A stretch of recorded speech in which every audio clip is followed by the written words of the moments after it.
So it appears this season that Forestcraft turn out to be probably the weakest class in the metagame. And so I have been on the hunt for a deck that I can bring you guys for all you poor forest players who are seemingly significantly behind. Obviously, things like Combo Roach struggling because of all the kind of Haven Ward, and just a lot of the new toys not quite fully syncing up.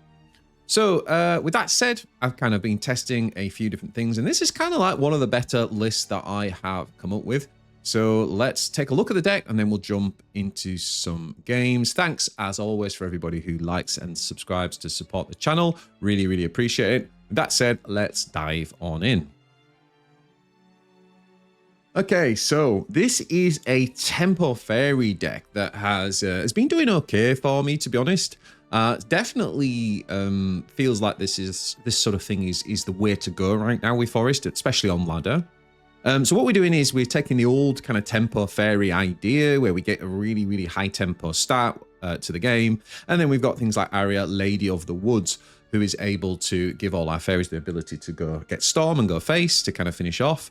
In addition to that, though, we have got a couple of copies of the UL and Society in there, the Dancing Duo. And that's because this thing gives automatic evos to the first thing that we play for the next 4 turns. So on the turn we play it, we can obviously play it with like a fairy or something, but then in future turns, we can even play like a Gorikap or Odin.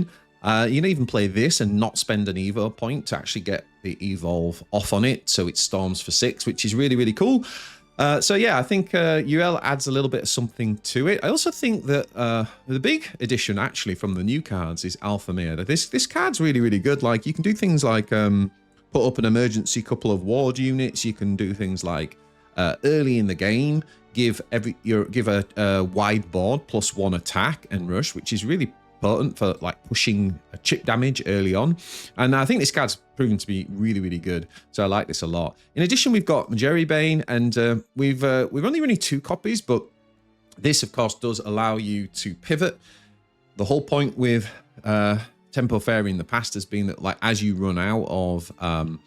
start to run out of options, you can Jerrybane, or even against certain matchups, like traditionally Abysscraft, for example, is one where you could get an early Jerry and you could just win on the Jerry win con. So yeah, I definitely think keeping Jerry in there is good. Also, Titania is really good right now. What's the big 7-drop called? Forgotten now. Willness, is it, from the Dragoncraft? Yeah, Willness does not like Titania. Being turned into a 1/1 fairy. Doesn't like that at all. And there's quite a lot of other quite tall units in the game right now. So Titania's actually, her evo is pretty good right now, right? Transforming something into a fairy is a pretty good ability. The transform in particular, right? Because like if you do that on Wilbert, then it doesn't get its last words ability as well. So that transform wording is particularly important. And so what we're doing, guys, is we're looking for like Fairy Conviction, Good Fairy of the Pond, a Fairy Tamer, and Fairy Fencer. We're looking for one of those 4 cards to kind of, or 2 of those 4 to play in the first 2 turns. And that then sets up this kind of like turns 3 to 4, where we can usually get away with an Alpha Mare or a Twinkle Toes or a May Journey Elf if we need to remove something. We do have Roaches, but it's not a Roach combo deck in full. But what we can do is easily get like a combo 4, for example, on Roach. And then with an Evo or Super Evo, this thing can end up doing like somewhere between 5 and 8 damage quite easily, which is great because we'll have put a lot of chip damage on, and then we can put Roach on, and then we've obviously got things like the Agori Cup coming in, or Arya's Fairies to come down and kind of win the game. So it's a pretty straightforward deck, guys, to be honest. What I would say is that what I like about Alphamere is that this +1 that it gives is not just to fairies. So a lot of the buffs, like Cynthia, for example, she gives all Pixied followers +1. So she gives the fairies that, but she doesn't give, like Good Fairy of the Pond or Fairy Tamer, these units you might have played down, Fairy Fencer. Alphamere does, right? So this just gives the whole board +1. So I really like this card in the early game, actually, for like pushing some chip damage. So I often keep that. Twinkle Toes is fine to keep in your mulligan if you've got like the Fairy Conviction and Fairy Pond or Fairy Tamer, something to generate fairies, because you're going to need to play, like 2 fairies and Twinkle Toes, for example, on turn 4 to get that kind of buff off. Otherwise, I would throw it away. And yeah, just push damage. Be really aggressive with your temper. If you're running out of value, then obviously you can pivot into Jerrybane. Bale really should be quite easy to get down in this deck, I mean, you're going to have so many fairies hitting the board, so many units dying that Bale becomes 0 quite quickly, probably even quicker than Combo Roach. Because even like things like playing Titania, remember, gives you an extra fairy every turn. That's quite important, but also fuels the Bale as well. But obviously you want to be playing Bale to get tempo on our opponent and kind of keep that pressure up as well. So that's the deck, guys. Let's jump into a few games. There's the QR code if you want it, and let's jump into a few games and see how this works in practice. All right, so first of all, we have got Runecraft. What type of Runecraft is it going to be? So we're just going to keep Fairy Tamer and Alphamere. Alfheimer, is that how you say it? Alfheimer, not Alphamere. And then we've dropped the Fairy Pond.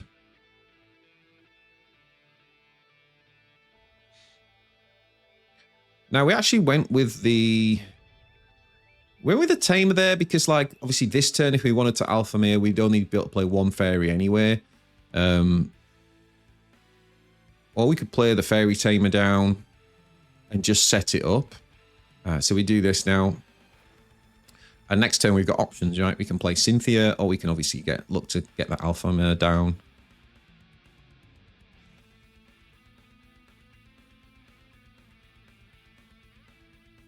And this is like what I love about this deck, right? Is that, you know, decks like Rune, where they're trying to set up these like sort of powerful mid-game turns and stuff, it's like you've already done half your damage to them. Obviously, though, Rune has got a lot of healing. Yeah, he's down to health 12, but we all know that a simple Norman puts him back up to full health, right? With the 8 heal.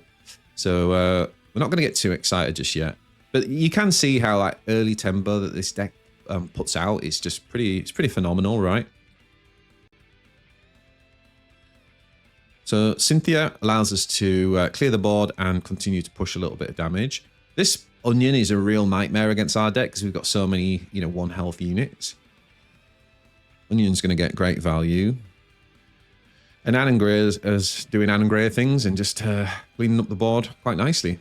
Now you can see that Bale already is down to 0, right? Turn 6. So we're going to basically be able to play that out. And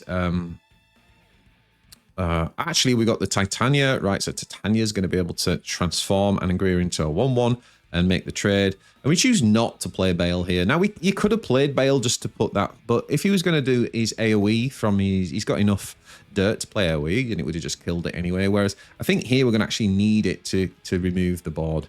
So that's kind of like the thinking. So we're going to Ogori Cat. Well, he's only got 1 unit. And Super Evo that as well, just to push the damage.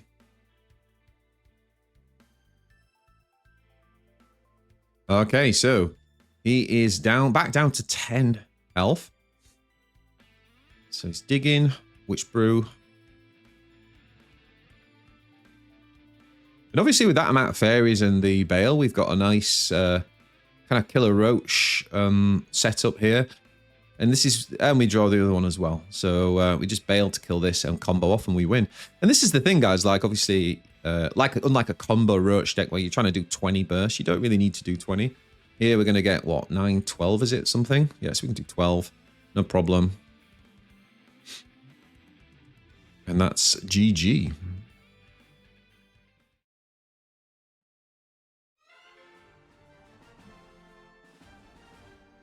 All right, next up we got Forest. And obviously, depending on what Forest you're playing against, it does make a big difference. But right now on ladder, I would always expect that this would be like probably Evo Forest. Although as soon as I see the Fairy Pond, it could actually be a Tempo Fairy as well, right? So let's assume it's Tempo Fairy. And actually, this is one of those instances where playing a deck that's as fast as us, if not faster, because it's got turn 1, I would say it's faster. So this is quite tricky, right? Because we've got to defend. Like we're kind of like the control player early on, but at some point we've got to try and look for that opportunity to become the beatdown and kind of get our game plan going. But it's difficult because our game plan's his game plan, and he's ahead, right? He's going first, so it's really tricky. But we're going to play out the Tamer here, and you know, you can tell. Look, we're already sort of behind on board, and gets the Cynthia down. Although, obviously, he can't Evo this turn, but look, he's got the full board. So what we're going to do is we're going to have to Cynthia here. And obviously the fact that we can Evo first is well, it's how the game's designed, right? This is to try and help counter the fact that you were behind. That's actually a good showcase of why that mechanism was put in for the game. You would have seen where this game, how this game was just, we were just falling behind, right? Because we went second. But at least that kind of like evens up things a little bit. And it is only a little bit, like we've got a 1 health unit on the board. So we're pretty even like at this point, and he still gets to be first to rebuild the board, and he's already got a 0 cost bail. So like at this point, I'm pretty worried, to be honest. He's got such good tempo down on the board, and I mean, he has only got 3 cards left. So you know, you're sort of hoping that it's nothing useful, but we're going to play down our 4/4, and yeah, sorry, our forgotten the name of the card that buffs everything, and then Evo in it. Wow. Okay. So he uses his Evo. He's pushing damage. You know, he's up 7 on the life. Now we're going to use Aria to try. We've tried many things in this game to try and swing the tempo back in our favor. Let's see if we can do it with this. So there's quite a few ways we could have gone with the fairies, but I still feel like we're in control mode, right? We're down to 13 health. We can't afford to leave them up, and thank God he had Alfheimer there, right? So we did not want to leave those fairies up. That would have been a hard punish if we'd done that. So we're still in control mode. Now he pushes, right, and he ignores the things. So now what we're going to do is we're going to play Saito. We're going to use Super Evo, and this is where Alfheimer's flexibility comes in, right? Because we now have 2 big units, and he's got 2 cards in hand, right? We're going to actually use the +1 health and ward. Right, and that means we've got 2 warded units. We can go face now with our Aria, and now even though we're down to low health, he's really got to deal with these units, and he's not getting any face damage in doing so either. And look at this, we block the roach, right? So that was a really heads up play on our part, and he's had to blow all his kind of like resources to win the game on kind of clearing our board. So now, even though we've only got 7 health, and that was a nice, also you saw there the Agori cap coming down and getting the benefit of the Society's, what do you call it, crest, right? Evo in for free. And look at that. We've had to he's drained his resources to win the game. He's had to do that just to stay in the game. So that ward play was like MVP, I think, of this match. And again, the crest giving us the auto evos, doing work for us as well. So really good game. Managed to turn the corner eventually. GG.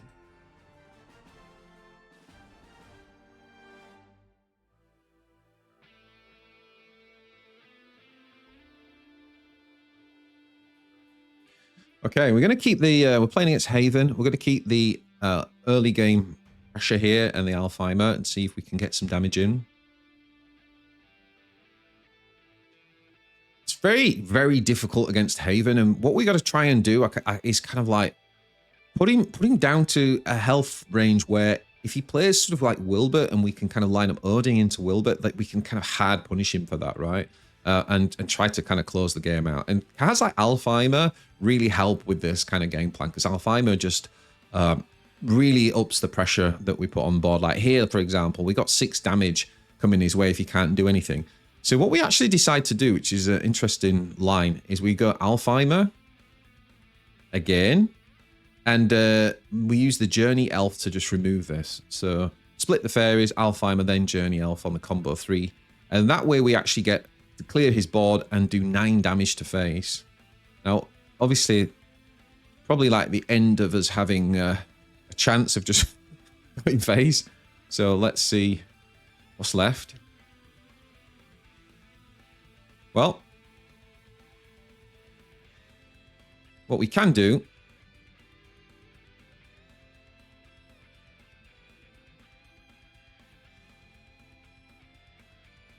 slight misplay, I think, was it?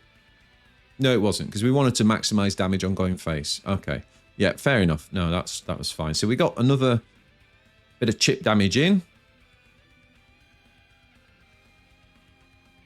And if you look at our opponent, he's on turn 5, right? With the extra player point. He's already put down his Galleon, which is his big ward that he can play pre-turn 6. And so, yeah, we just play the Evo on this and finish him off. So, like, you against Haven, like, it's the toughest matchup. You've got to go.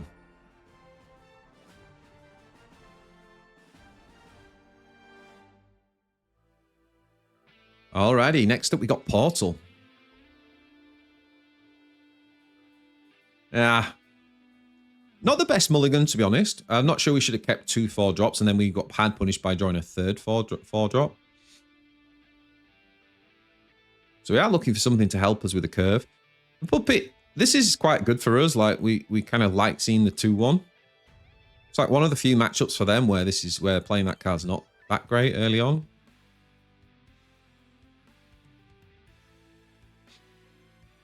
Wow. Well, we can just go steady here. The early game curve is like slightly unfavorable for him.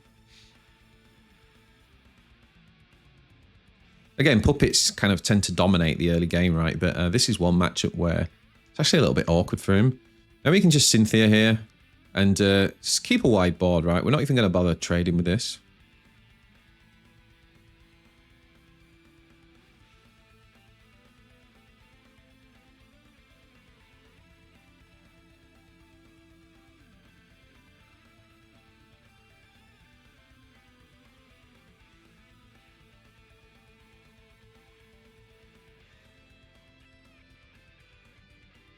So Cynthia just kind of like our mini Zirconia in this deck, like really pushing that mid-game tempo.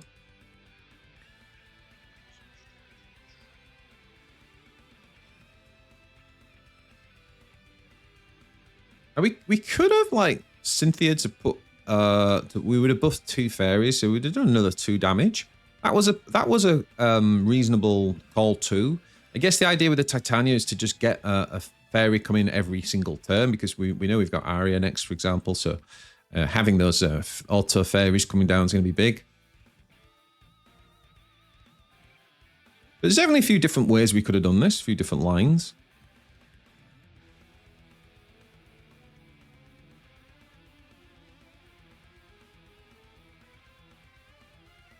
And so, you know, we're in this matchup where we're coming into the turns where he wants to be going face, but we're at 16 health. And he's got a full board to deal with. So again, tempo, right? Name of the deck, Tempo Fairy. Just really great at kind of pushing quick wide boards. Even fast decks like Puppet just struggle to keep up in the early game.